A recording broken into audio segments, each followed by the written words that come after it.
Hi everybody and welcome. My name is Stuart Hayden. I'm a volunteer member with the EMCC. I'm delighted to have some company today in the form of Geoff Pelham from PBCoaching.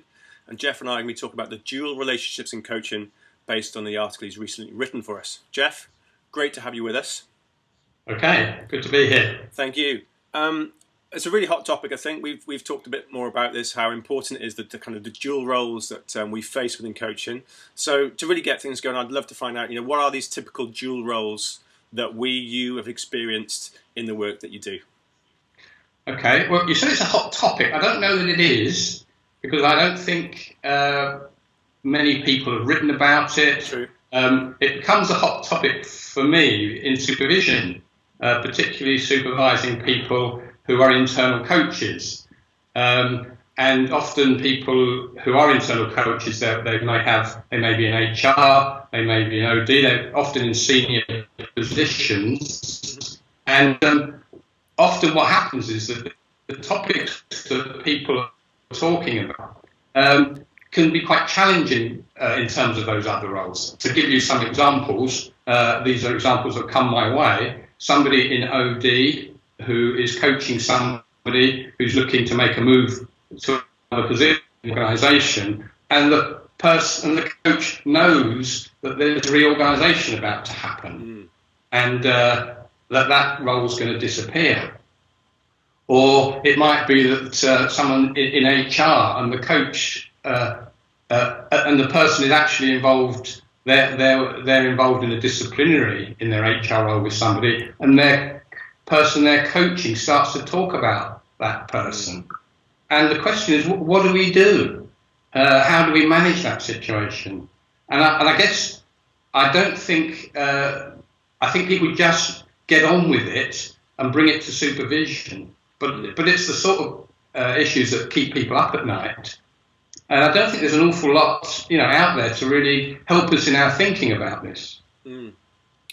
And it reminds me of an instance where I was really faced with dual role for the first time, and as you've mentioned, I really wasn't prepared for it in my training, or it just wasn't on my agenda fully. I don't think I was in a HR role, and it was a fairly minor dual role, I think, in that the individual I was coaching was talking about how they were going to approach their annual review, the appraisal system, and I was responsible for the system, right? So yes. I had the kind of 1 to 10 things everyone should do. And the way she presented it was almost like I just felt like she turned the page upside down and said, I want to do it like this. And part of me is screaming, no, you can't do it like that, because I'm the guardian of the process. You need to do it like this. Yes. But then the coach in me was going, okay. So what I did then was I said, I just need to be invisible. I didn't mention it. I didn't declare it, rightly or wrongly, I don't know. And I just let her go with it. And of course we had another session a few weeks later, and it was all great, and she'd done a wonderful, wonderful thing. Although I was still worried that there might be a mutiny on my hands and every manager would copy her and suddenly my appraisal process would be doomed. But what other resources do you think that people can employ? I mean, does that sound like a common thing that people do? They just go to that invisible place and see and monitor? Or is there something more we can be doing to kind of manage those dual relationships should they crop up? Well, I guess the obvious place is to take it to supervision. So that's the space to really think it through. But actually, often in the moment, it can be really tricky. And I guess the kind of resources that are out there are, there's the contracting at the beginning to do that properly, but often these things go under the wire. They come out in different ways that you weren't expecting. Codes of ethics are useful, but again, it's some of the issues are so tricky that I don't think even the code of ethics really give you sufficient guidance. I think that often we work on, or I call it sort of tacit knowledge. It's about knowing, say, from being in families and friends, how I manage these, when I have to hold on to confidences that I don't like, when I feel compromised. And I think that is a good, it's a basis to go on. I guess what I'm really interested in this interview, and the audience and you folks listening, is what is your experience, and how do you go about this? My sense is it's become such background, such familiar, where we always encounter these, that that in a sense maybe we just get on with it. But I don't think that's good enough, really. So I'd love to know if you folks out there, if you know stuff that's been written about it. There's one book that's this internal coaching by Catherine St John Brooks. She's got some stuff on it that's good. But is there anything else out there? Do these questions ever keep you up at night, sort of thing?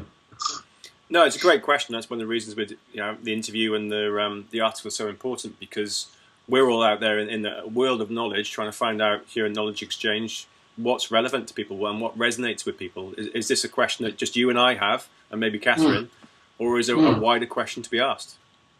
And if I was able to just widen the subject a little, the whole thing of overlapping relationships. So in organisations, I can be coaching and I'll be hearing about other people that I know about, or other issues that I know about that I'm interested in. Or as an external coach, when you're coaching a number of people in the same team, and you're hearing about other folks, and the other folks know you're coaching these other people. That sets up all sorts of really interesting dynamics. And again, I don't think anybody's written about any of this. No, so it's an opportunity for somebody. Yeah, exactly. So please get in touch. I mean, I think the group coaching is another dynamic, and again, there is growing evidence around that, and some research coming through to look at group coaching, which again would be a nice overlap, I suppose. Do you think in coaching with the coaches are mature enough? I mean, mature, in terms of visibility of the kind of coaching world, really, to actually spot this in the moment and declare, oh, hang on a second, I'm feeling compromised. I've got my role as HR, I've got my role as operations, or whatever it might be. I'm feeling a bit compromised. Or we kind of, as you said, almost, it's under the radar. We don't notice it until we get perhaps to a supervision, or after the session we go, oh, actually, I was compromised. So are we in a position to declare it yet, or is that not, we haven't quite reached that maturity?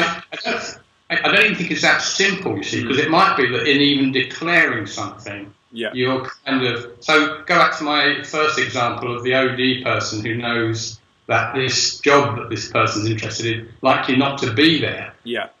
If he starts to declare anything, then he's compromising his other job, because he'll start to flag up what the organisation wants to be kept, out of the public domain until it's announced properly. Yeah. So some of these things, we kind of just stuck, really. But somehow that doesn't seem an adequate answer. Yeah. So, Geoff, it's been an absolute pleasure having you here today and opening up this topic, and hopefully we get some more dialogue going, some more discussion going. What's the best way for people to connect with you personally? Hopefully with more questions, which would be great, and maybe some resources or answers that people have got around these dual roles. Okay, well, the simplest way to contact me is my email, geoff.pelham@pbcoaching.com, and just say I've really enjoyed this too, and I'm hoping we may stir up interest and get some responses, and maybe get some more resources into this. Great. And if it wasn't a hot topic, let's hope it's a little bit warmer or hotter now, and we can get people joining in with the discussion. Geoff, thanks again. Good to speak to you. Cheers. Bye. Bye-bye.